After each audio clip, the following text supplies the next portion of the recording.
எல்லாருக்கும் வணக்கம்.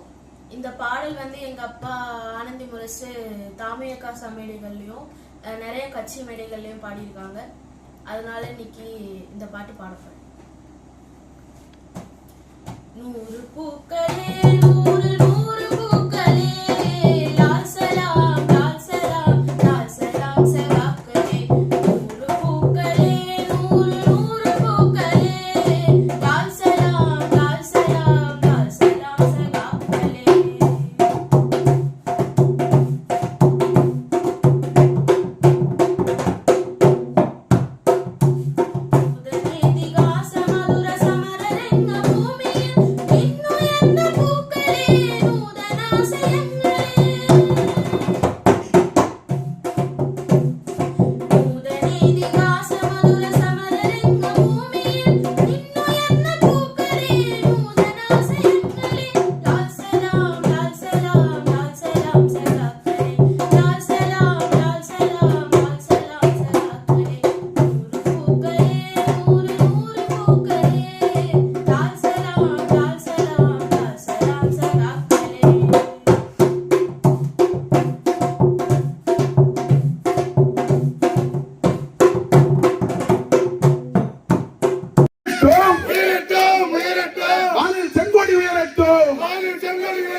மறைந்த அன்பு தோழர் ஆனந்த் அவர்களுடைய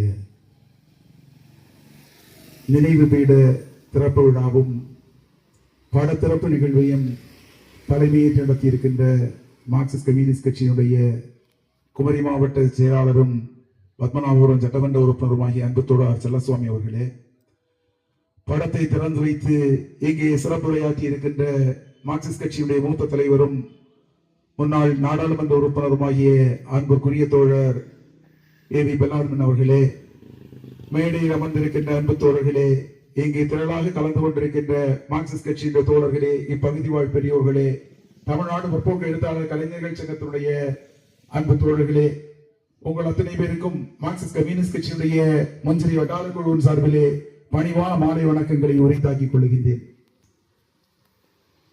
அன்புக்குரிய தோழர் ஆனந்த் ஒரு மிகச்சிறந்த கலைஞன். அவருடைய இறப்பு ஒரு கலைஞனை தன்னுடைய கலைப்பணியிலிருந்து தனிமைப்படுத்தி இருக்கிறது. அன்புக்குரிய தோழர் ஆனந்த் ஒரு மிகச்சிறந்த கம்யூனிஸ்ட். தன்னுடைய இறப்பு ஒரு பகுதியிலே தனக்கான ஒரு இடைவெளியை உருவாக்கி சென்றிருக்கிறது. ஒரு மனிதனுடைய பிரிவு என்பது அந்த பகுதி மக்களால் நம்ப முடியாத வகையில் இருந்து கொண்டிருக்கிறது என்றால் நிச்சயமாக அவருடைய தாக்கம் என்பது இந்த சமூகத்திலே பதிந்திருக்கிறது, பதிய வைக்கப்பட்டிருக்கிறது என்பதை தான் உணர்ந்து கொள்ள முடியும். பொதுவாக நம்முடைய சமூகத்திலே பல மனிதர்கள் மறைந்து போவதுண்டு, மரணித்து போவதுண்டு. 5 நாட்கள் தாண்டுகின்ற போது அவர்கள் காணாமல் சென்று விடுகிறார்கள். பல நேரங்களில் சொந்த வீட்டார் கூட மறந்து போகின்ற நிலை இருந்து கொண்டிருக்கிறது.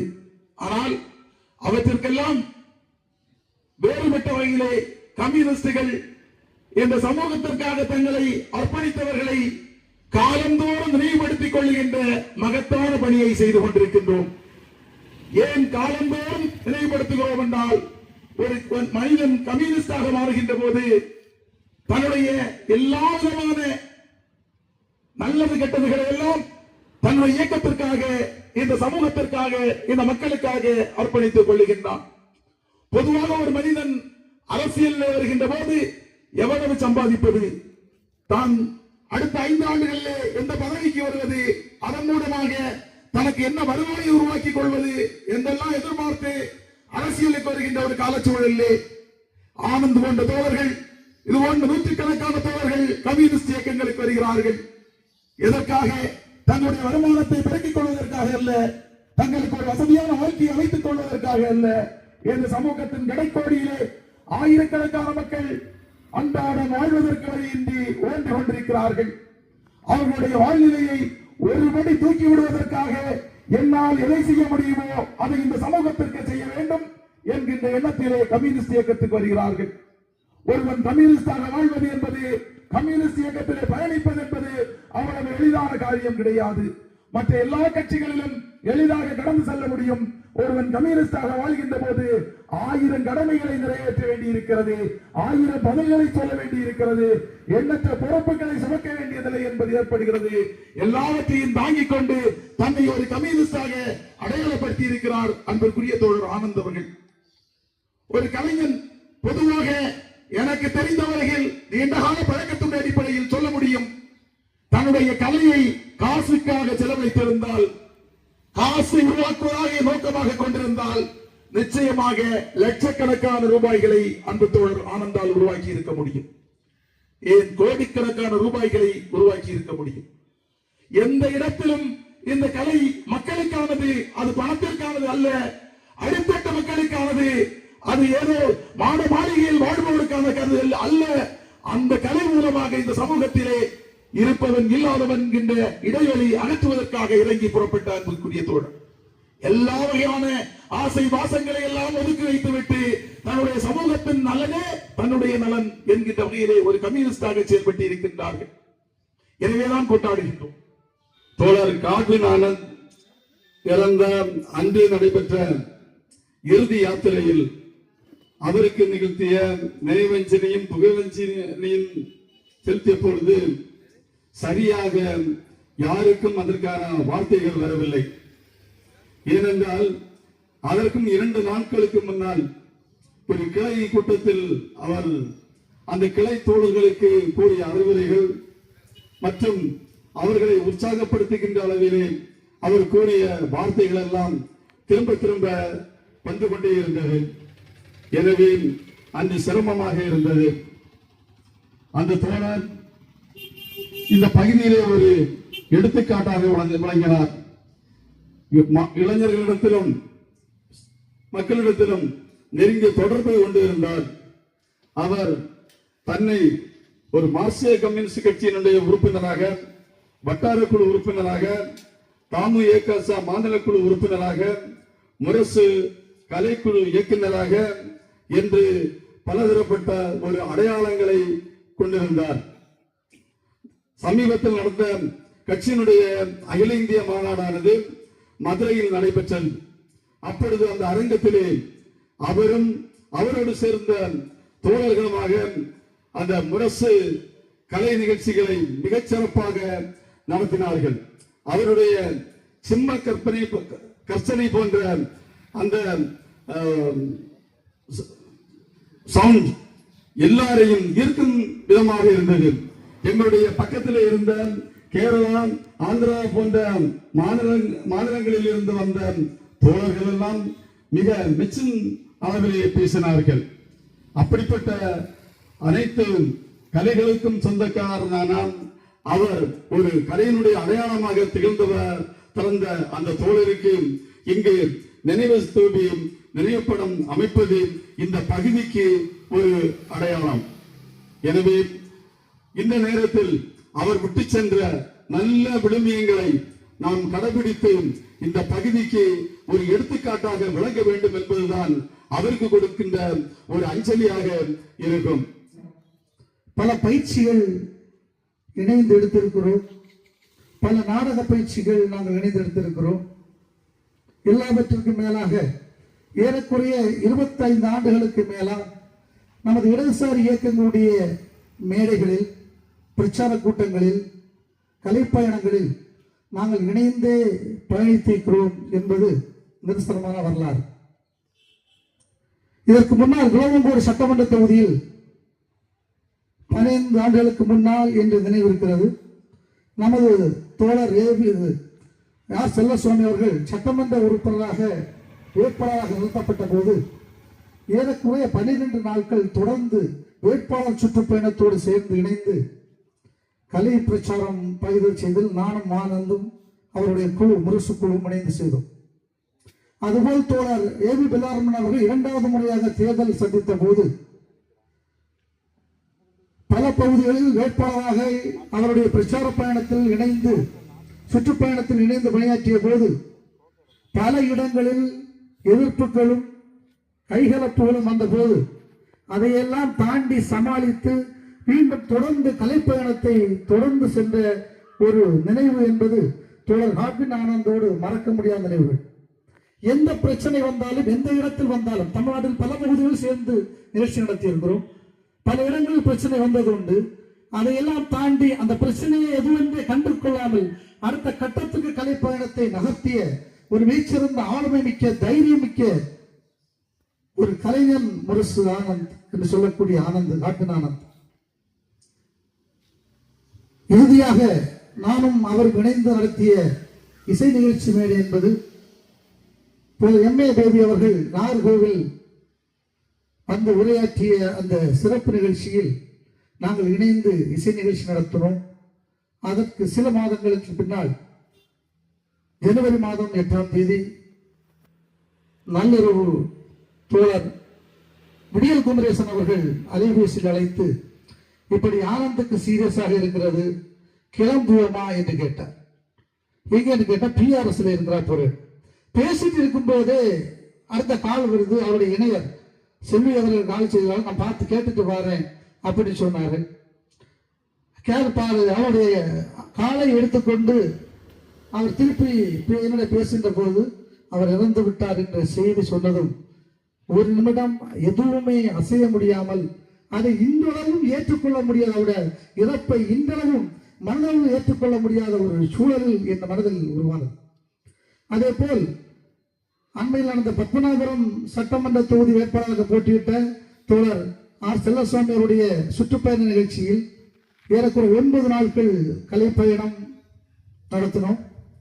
ஒவ்வொரு நாளும் காலை தூக்கம் எழுப்புகின்ற போது ஆனந்துடைய நினைவனைகள் இணைந்து நடத்திய பல கலை போர்கள் அவருடைய நினைவாற்றல் வந்து சற்று நேரம் அமைதியாக இருந்து விட்டுதான் அது மூவாக முடிந்தது. இன்றளவும் அவருடைய மரணம் அல்லது இறப்பு என்பதை ஏற்றுக்கொள்வதற்கு இன்னும் மனமொக்கவில்லை.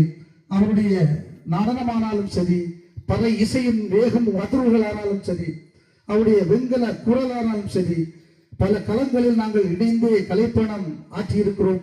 அந்த அடிப்படையில் ஆழ்ந்து அவர்கள் சொன்னது போல் ஏபி பெல்லாரமன் அவர்கள் சுட்டிக்காட்டியது போல் முளைத்தால் மரம், இல்லை என்றால் உரம். அந்த ஒரு விதைக்கின்ற வேலையை தொடர்ந்து சமூக மாற்றத்திற்காக ஆனந்து கலை பயணத்தோடு இணைந்து தன்னுடைய பிரச்சார பயணத்தையும் இணைத்து நடத்தி கொண்டு வந்தார். அந்த அடிப்படையில் தோழர் முரசு ஆனந்தருடைய நாமம் வாழ வேண்டும், வாழ வேண்டும். அவருடைய கலைப்பணியை நாம் தொடர்ந்து கொள்வோம். அவருடைய சமூக மாற்ற சிந்தனையை தொடர்ந்து நாம் பயணிப்போம் என்று கூறிக்கொண்டு இந்த நிகழ்ச்சியை ஏற்பாடு செய்த, இந்த ஸ்தூபியை இங்கு ஏற்பாடு செய்த இந்திய கம்யூனிஸ்ட் கட்சி மார்க்சிஸ்டுடைய மெருகுமல் வட்டார குழுவுக்கும் இந்த பகுதியை சார்ந்த என்னுடைய கட்சி தோழர்களுக்கும் மாவட்ட குழுவுக்கும் நன்றியை உரித்தாக்கிக் கொண்டு வாழ்த்தி விடைபெறுகிறேன். நன்றி, வணக்கம். காட்டினுடைய கல்லறையில் எழுதப்பட்டிருக்கக்கூடிய அந்த வசனம் இருக்கிறது பாருங்கள், அது சாதாரண வசனம் அல்ல. விதைத்துக் கொண்டே இருப்போம், எழுந்தால் மரம், விழுந்தால் உரம். கம்யூனிஸ்டுடைய வாழ்க்கையும் செயல்பாடுகளும் அதுதான் என்பதை அருமை தோழர்களே உங்களுக்கு நான் சுட்டிக்காட்ட விரும்புகிறேன். குறுகிய அரசியல் நெறிகளுக்காக, காசு சம்பாதிப்பதற்காக அல்ல நம்முடைய அரசியல். நெறி சார்ந்த, கொள்கை சார்ந்த அரசியலை தான் நாம் கடைபிடிக்கிறோம். அப்படிப்பட்ட ஒரு அரசியலை தான் நம்முடைய தோழர் ஆனந்த் அவர்கள் முன்னெடுத்தார். கட்சியினுடைய வட்டார குழு உறுப்பினராக இருந்து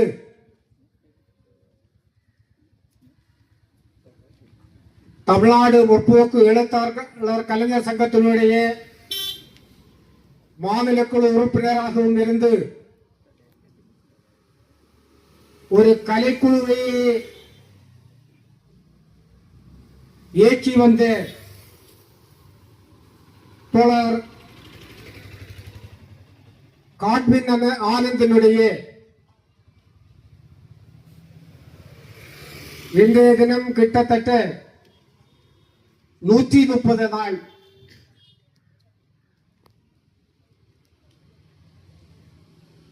ஜனவரி மாதம் 8/1 நோய்வாய்ப்பட்டு இறந்தார்கள். அவருடைய நினைவாலே ஒரு ஸ்தூபி அமைக்கப்பட வேண்டும் என்கிற விருப்பத்தோடு இந்த தினத்தில் இந்த நிகழ்ச்சியை சிறப்பாக நடத்தி கொண்டிருக்கிறோம். இந்த காலத்திலே இறந்த கூட கூடுவதும் இறந்ததற்கு பின்னால் இப்படிப்பட்ட நிகழ்ச்சிகளை நடத்துவதும் வேறு எந்த அமைப்பிலும் காண முடியாது. மார்க்சிஸ்ட் கம்யூனிஸ்ட் கட்சி அப்படிப்பட்ட தோழர்களுடைய நினைவு அனுஷ்டிக்கக்கூடிய வகையிலே இந்த நிகழ்வுகள் அமைத்துக் கொண்டிருக்கிறார். தோழர் ஆனந்த் அவர்கள் மாணவர் அமைப்பிலே, வாலிபர் அமைப்பிலே இணைந்து செயல்பட்டு கட்சியினுடைய வட்டார குழு அளவிலே செயல்பட்டுக் கொண்டிருந்த தோழர் தனக்கு இருக்கக்கூடிய தலைமையினுடைய வெளிப்பாடாக முரசு என்கிற கலைக்குழுவை நடத்தி வந்தார்கள். அந்த கலைக்குழு மூலமாக கட்சியினுடைய சித்தாந்தங்களையும் கொள்கைகளையும் நாட்டு மக்கள் முன்னால் தன்னுடைய தெரு வீதிகளிலே பல்வேறு நிகழ்ச்சிகளை நடத்தி அதன் மூலமாக கம்யூனிஸ்ட் கட்சியினுடைய வளர்ச்சிக்காக உழைத்த ஒரு தோழர். தமிழ்நாடு முற்போக்கு எழுத்தாளர் கலைஞர் சங்கத்திலிருந்தும் சிறப்பாக செயல்பட்டுக் கொண்டிருந்தார். கன்னியாகுமரி மாவட்டத்திலே அவருடைய தெரு நிகழ்ச்சிகள் எல்லாம் அவருடைய தெருக்களிலே காலு பதியாத இடம் இல்லை என்கிற வகையிலே கட்சியினுடைய எந்த ஒரு நிகழ்ச்சியாக, அது போராட்டமாக இருந்தாலும் சரி, மாநாடுகளாக இருந்தாலும் சரி, பொதுக்கூட்டமாக இருந்தாலும் சரி, தன்னுடைய கலை திறனாலே மக்கள் மத்தியிலே அந்த கொள்கைகளை விதைக்கக்கூடிய ஒரு மகத்தான பணியை செய்து வந்த தோழர். அப்படிப்பட்ட இந்த மாநிலத்திற்கல்ல, மாநிலத்தை விட்டும் பல்வேறு மாநிலங்களிலும் இப்படிப்பட்ட கலை நிகழ்ச்சிகளிலே கலந்து கொண்டிருக்கிறார். பல வெளிநாடுகளில் கூட அவருடைய திறமையை கலை நிகழ்ச்சி மூலமாக காண்பித்திருக்கிறார்கள். அப்படி பழகுவதற்கு இனிமையாக தன்னுடைய இசையாலே, அதை போன்று வீதி நாடகம் மூலமாக மக்களுக்கு முற்போக்கு சிந்தனைகளை உருவாக்கி கம்யூனிஸ்ட் இயக்கத்தினுடைய வளர்ச்சிக்காக பாடுபட்ட மிகப்பெரிய அன்பான தோழர், பழகுவதற்கு இனிமையானவர். இந்த பகுதியிலே கூட பல்வேறு அரசியல் கட்சிகளை சார்ந்தவர்கள் கூட தோழர் காட்பின் ஆனந்த் என்று சொல்லக்கூடிய நேரத்தில் அவர்கள் ஒரு தனி மரியாதையை கொடுக்கக்கூடிய நிலைமையை என்னால் பார்க்க முடிந்திருக்கிறார். அந்த அளவுக்கு சமூகத்தோடு மக்களோடு ஒன்றி வாழ்ந்து தோழர் காட்பின் ஆனந்த் அவர்களுக்கு அவருடைய ஞாபகார்த்தமாக இந்த ஸ்தூபியும் அதை போன்ற இந்த படம் திறப்பு நிகழ்ச்சி சிறப்பாக நடந்து கொண்டிருக்கிறது. இதில் ஒன்றை நாம் சொல்வதற்கு கடமைப்பட்டிருக்கிறார். தோழர் காட்பின் ஆனந்த் அவர்கள் கடைபிடித்த கொள்கை, அவர் காட்டிய பாதை, அவர் விட்டு சென்றிருக்கக்கூடிய பணி இந்த சமுதாயத்தினுடைய மாற்றத்திற்காக, இந்த சமுதாயம் ஒரு பொது உடைமை சமுதாயத்தை படைப்பதற்காக அவர் இட்டு சென்ற பணியை நாம் தொடர வேண்டும் என்று அன்போடு கேட்டு என்னுடைய உரையை முடித்துக் கொள்கின்றேன். நன்றியுடன். தமிழ்நாடு முற்போக்கு எழுத்தாளர் கலைஞர்கள் சங்கத்தில் தோழர் ஆனந்த் அவர்கள் மிக சிறப்பான பணியை செய்து கொண்டிருந்தார். அதே நேரத்தில் தன்னுடைய குடும்பத்தையும் அதிலே ஈடுபடுத்தி சிறப்பு செய்திருக்கின்றார்கள். என்னை பொறுத்தவரையில் இந்த பகுதியிலே இயக்கத்தை கட்டுவதற்காகவும் இயக்கத்தை உருவாக்குவதற்காகவும் அதே போன்று ஒரு நிதி வசூலுக்கு செல்ல வேண்டுமானாலும் சரி தோழர் ஆனந்த் என்னுடைய வலது கரமாக இருந்து செயல்பட்டார் என்பதை என்னால் மறக்க முடியவில்லை. அப்படிப்பட்ட அன்பு தோழர் மறைந்து விட்டார். அவருக்கு இந்த நாளிலே நினைவு ஸ்தூபியையும் அதே போன்று ஒரு படத்திறப்பு விழாவையும் இந்த பகுதியிலே நாங்கள் ஏற்பாடு செய்திருக்கின்றோம்.